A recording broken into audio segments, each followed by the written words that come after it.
ನನ್ನ 10 ಲಕ್ಷ ನೀರಲ್ಲಿ ಹೋಮ, ನನ್ನ 10 ಲಕ್ಷ ನೀರಲ್ಲಿ ಹೋಮ. ಜೈ ಭೀಮ್. ಆರ್ಐ ಪುಷ್ಪಲತನ್ಗೆ. ಮಹಿಳಾ ಕಾನೂನು ಮತ್ತು ಮಾನವ ಹಕ್ಕುಗಳ ಸಂರಕ್ಷಣೆ ವೇದಿಕೆಯ ಮಹಿಳಾ ರಾಜ್ಯಾಧ್ಯಕ್ಷರು ಬೆಂಗಳೂರು ಕುಂಬಾರಹಳ್ಳಿಯ ಎಲ್ ಮಂಜುಳಾ ಮಹೇಶ್ ಅವರ ಮನೆಯನ್ನು ಕೆಡವಿ ಕ್ರೂರಕೃತ್ಯ ಎಸಗಿದ್ದಾರೆ. ಇದೆಂತಹ ಅನ್ಯಾಯ! ಸತ್ಯ ನ್ಯಾಯದ ಪರ ನಿಂತು ಹೋರಾಟ ಮಾಡುವ ಹೋರಾಟಗಾರರಿಗೆ ಸಿಗುವ ಪ್ರತಿಫಲ. ನಿಷ್ಠೆಯಿಂದ ಸತ್ಯ ನ್ಯಾಯದ ಪರ ನಿಂತು ಹೋರಾಟ ಮಾಡುವ ಮಹಿಳಾ ಹೋರಾಟಗಾರ್ತಿ ಇವರು. ತನ್ನ ಸ್ವಂತ ನಿಲುವಿನಲ್ಲಿ ಬದುಕುತ್ತಾ ಇರುವ ಮಹಿಳೆ. ಎಲ್ಲಿ ಅನ್ಯಾಯ ನಡೆಯುತ್ತೆ ಇವರ ಗಮನಕ್ಕೆ ಬಂದರೆ ಅಲ್ಲಿ ಅವರು ಹಾಜರಿರುತ್ತಾರೆ. ಇಂಥವರ ಮೇಲೆ ಈ ರೀತಿ ದಬ್ಬಾಳಿಕೆ ದೌರ್ಜನ್ಯ ಏರಿರುವುದು ಮಹಾ ಅಪರಾಧ. ಇಂತಹ ಕಲಬೆರಕೆಗಳಿಗೆ ಶಿಕ್ಷೆ ಆಗಬೇಕು. ಅಮಾಯಕರಿಗೆ ನ್ಯಾಯ ಸಿಗಲೇಬೇಕು. ಇದು ದೊಡ್ಡ ಮಟ್ಟದಲ್ಲಿ ಹೋರಾಟ ಆಗಲೇಬೇಕು. ದಲಿತರ ಪರ ನಿಂತು ಹೋರಾಟ ಮಾಡುವ ಹೋರಾಟಗಾರರಿಗೆ ಇಂತಹ ಸ್ಥಿತಿ ಬಂದರೆ ನಮ್ಮ ಸ್ಥಿತಿ ಎಲ್ಲಿ ಬಂದು ನಿಲ್ಲುತ್ತೆ ಅನ್ನೋದು ನಾವು ಯೋಚನೆ ಮಾಡಬೇಕು. ಪ್ರತಿಯೊಬ್ಬರ ಧ್ವನಿ ಉತ್ತುಂಗದಲ್ಲಿ ಇರಬೇಕು. ನ್ಯಾಯ ಸಿಗುವ ತನಕ ನಾವುಗಳು ಇವರ ಜೊತೆ ನಿಂತು ಹೋರಾಟ ಮಾಡೋಣ. ಎಷ್ಟು ದಲಿತ ಸಂಘಟನೆಗಳು ಇದ್ದಾವೆ, ಯಾವುದು ಕಣ್ಣಿಗೆ ಕಾಣುತ್ತಿಲ್ಲ.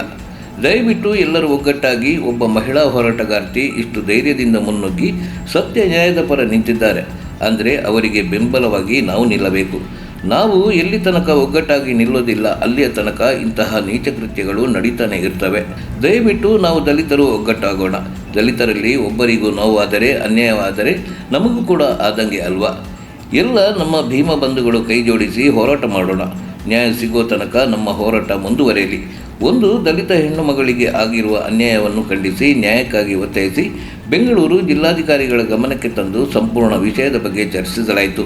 ಈ ಬಗ್ಗೆ ಜಿಲ್ಲಾಧಿಕಾರಿಗಳು ಸಕಾರಾತ್ಮಕ ಪ್ರತಿಕ್ರಿಯೆ ನೀಡಿದ್ದು ಕಾದು ನೋಡಬೇಕಿದೆ. ವರದಿ ಆಂಟನಿ ಬೇಗೂರು. ಜೈ ಭೀಮ್, ಜೈ ಭೀಮ್, ಜೈ ಭೀಮ್, ಜೈ ಭೀಮ್. ನನ್ನ 10 ಲಕ್ಷ ನೀರಲ್ಲಿ ಹೋಮ, ನನ್ನ 10 ಲಕ್ಷ ನೀರಲ್ಲಿ ಹೋಮ. ಜೈ ಭೀಮ್. ಆರ್ಐ ಪುಷ್ಪಲತನ್ಗೆ ಧಿಕ್ಕಾರ. ಆರ್ಐ ಎಲ್ಲ ಮನೆನೂ ಹೊಡಿಬೇಕು. ಬರೀ ಒಂದ್ ಮನೆ ಹೊಡೆದ್ಬಿಟ್ಟು ಓಡೋದಲ್ಲ. ನಾಡ ಕಚೇರಿ ಪುಷ್ಪಲತನ್ಗೆ ಧಿಕ್ಕಾರ. ಗೌಡ ಮನೆನ ಬಿಟ್ಟು ದಲಿತರ ಮನೆನ ಓಡಿಸಿ ಹೋಗ್ತಾ ಇರೋ ಪುಷ್ಪಲತನ್ಗೆ ಧಿಕ್ಕಾರ. ಅಣ್ಣ ಅಣ್ಣ ನೀವೆಲ್ಲ ನನ್ ಪರವಾಗಿಲ್ವಾ? ಅಣ್ಣ ನೀವು ನನ್ ಪರವಾಗಿಲ್ವಾ? ಅಣ್ಣ ಅಟ್ರಾಸಿಟಿ ಕಮಿಟಿ ಮೆಂಬರ್ಗಳು ಯಾಕಣ್ಣ ದಲಿತರನ್ನ ಕಾಪಾಡ್ಕೊಳಕ್ ಆಗ್ಲಿಲ್ಲ ಅಂದ್ರೆ ಯಾಕಣ್ಣ ಬೇಕು ಆ ಸಮಿತಿ? ನಮ್ಗೆ ಯಾಕಣ್ಣ ಬೇಕು ಎಸಿ ನಮ್ಗೆ? ಅಣ್ಣ ರಾತ್ರಿ ತಾಳಿಗೆ ಬಂದಿದ್ದೀನಿ ಅಣ್ಣ ಇವ್ರಿಗೆ ಕೊಡಕ್ಕೆ.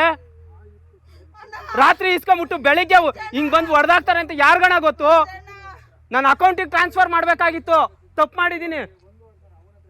ರಾತ್ರಿ ಇಸ್ಕೊಂಡು ಹೋಗ್ಬಿಟ್ಟು ಬೆಳಿಗ್ಗೆ ಬಂದು ಹೊಡೆದಾಕವ್ರಲ್ಲ.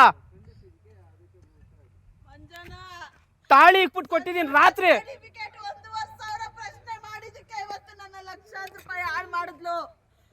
ಆರ್ಐ ಪುಷ್ಪಲತನ್ಗೆ ಧಿಕ್ಕಾರ. ವಿಎ ತೇಜಸ್ಗೆ ಧಿಕ್ಕಾರ. ವಿಎ ತೇಜಸ್ಗೆ ಧಿಕ್ಕಾರ. ಅನಿಲ್ ಕುಮಾರ್ ತಹಸೀಲ್ದಾರ್ಗೆ ಧಿಕ್ಕಾರ. ಡಿಸಿ ಸಾಹೇಬ್ರೆ ನಿಮಗೆ ಕಣ್ಣಿಲ್ವಾ? ಬೆಂಗಳೂರಲ್ಲಿ ಇದೊಂದು ಅರ್ಧ ಸೈಟ್ ಮಾತ್ರ ಕಣ್ಣಿಗೆ ಕಾಣದ. ಎಸಿ ಸಾಹೇಬ್ರೆ ನಿಮಗೆ ಕಣ್ಣಿಲ್ವಾ? ನಾವೇನು ಪ್ರಶ್ನೆ ಮಾಡಬಾರ್ದ? ನಾವು ಉದ್ಧಾರ ಆಗ್ಬಾರ್ದ? ನಾವು ಬದುಕಬಾರ್ದ? ನನ್ನ ಮಕ್ಕಳನ್ನ ಒಂದ್ಸಾರಿ ನೋಡಿ ಡಿಸಿ ಸಾಹೇಬ್ರೆ.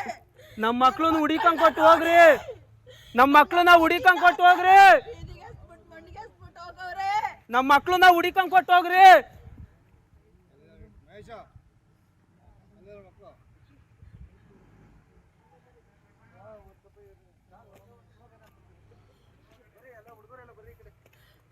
ಅಣ್ಣ ನಾನು ತಹಸೀಲ್ದಾರ್ ಬರೋವರೆಗೂ ಎದ್ದೇಳಲ್ಲ. ಇಲ್ಲ ಈಗ ಸತ್ತೋಗ್ತೀನಿ ಅಷ್ಟೇ. ನಾನು ತಹಸೀಲ್ದಾರ್ ಬರಬೇಕು, ಎಲ್ಲ ಮನೆನೂ ಹೊಡಿಬೇಕು.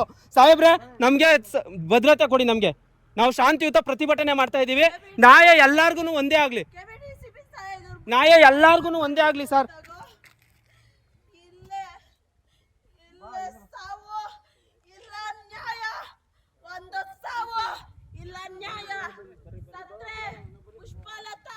ಮೂರು ವರ್ಷದ ಮಗುನ ಬಿಡ್ತಾ ಇಲ್ಲ ಇವರು, ಎತ್ತು ಬಿಸಾಕ್ತಾವ್ರೆ ಅಂತಂದ್ರೆ ಇನ್ನೆಂತ ಅಧಿಕಾರ, ಇನ್ನೆಷ್ಟು ಇದ್ರಲ್ಲಿ ಮಾಡ್ತಾವ್ರೆ ಸ್ಟ್ರಿಕ್ಟ್ ಆಗಿ ಅಂತ ಗೊತ್ತಾಗ್ತೈತೆ ನಮ್ಗೆ. ಒಂದೇ ಆಗ್ಲಿ, ನ್ಯಾಯ ಎಲ್ಲಾರ್ಗು ಒಂದೇ ಆಗ್ಲಿ ಸರ್.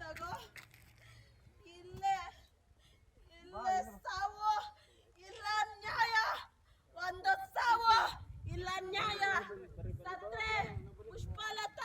3 ವರ್ಷದ ಮಗುನ ಬಿಡ್ತಾ ಇಲ್ಲ ಇವರು, ಎತ್ತು ಬಿಸಾಕ್ತಾವ್ರೆ ಅಂತ ಅಂದ್ರೆ ಇನ್ನೆಂತ ಅಧಿಕಾರ, ಇನ್ನೆಷ್ಟು ಇದ್ರಲ್ಲಿ ಮಾಡ್ತಾವ್ರೆ ಸ್ಟ್ರಿಕ್ಟ್ ಆಗಿ ಅಂತ ಗೊತ್ತಾಗ್ತೈತೆ ನಮ್ಗೆ. Human rights violation, human rights violation.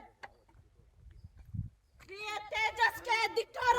ಇದೊಂದು ಅರ್ಧ ಸೈಟ್ ಮಾತ್ರ ಕಾಣಿಸೈತೆ, ಗ್ರಾಮ ಲೆಕ್ಕಾಧಿಕಾರಿಗೆ ಇನ್ಯಾವುದು ಕಾಣಿಸಿಲ್ಲ. ಹೆಸರುಘಟ್ಟ ಮೇನ್ ರೋಡ್ ಅಲ್ಲಿ ಸಾವಿರಾರು ಬಿಲ್ಡಿಂಗ್ಗಳು 5 ಫ್ಲೋರ್ 10 ಫ್ಲೋರ್ ಎತ್ತಿದಾವೆ, ಕಾಣಿಸ್ತಾ ಇಲ್ಲ. ಈಗಲೇ ನಮ್ಮ ಹೊಟ್ಟೆಲಿ ಉರಿತಾ ಇರೋ ಬೆಂಕಿಗೆ ನ್ಯಾಯ ಕೊಡ್ಬೇಕು ಈಗಿಂದೀಗ್ಲೇ. Yelahanka taluk ದಂಡಾಧಿಕಾರಿಗಳು ಕುಂಬಾರಳ್ಳಿಗೆ ಬರ್ಲೇಬೇಕು.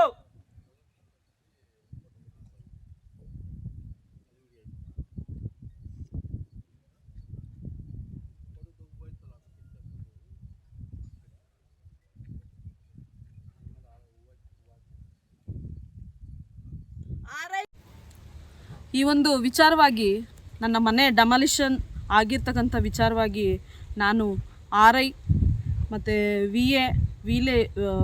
Village accountant assistant ಮತ್ತು ತಹಸೀಲ್ದಾರರು ಇವರೆಲ್ಲರೂ ನನಗೆ ಸ್ಪಂದಿಸಿಲ್ಲ ಅಂತೇಳಿ ನಾನು DC ಸಾಹೇಬ್ರಿಗೆ ಮತ್ತು AC ಸಾಹೇಬ್ರಿಗೆ ನಾನು ಕಂಪ್ಲೇಂಟನ್ನು ಕೊಟ್ಟಿದ್ದೀನಿ.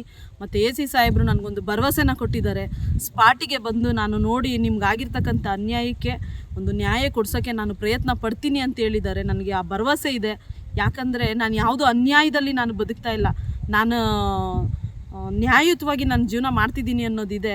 ನಾನು ನ್ಯಾಯಯುತವಾಗಿದ್ದರೆ ನನಗೆ ನ್ಯಾಯ ಸಿಗುತ್ತೆ.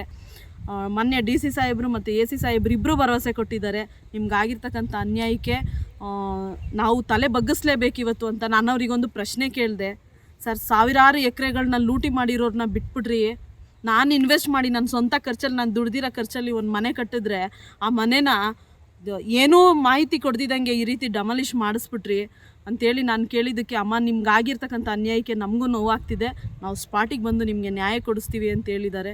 ನನಗೆ ನ್ಯಾಯ ಸಿಗುತ್ತೆ ಅನ್ನೋ ಭರವಸೆ ಇದೆ.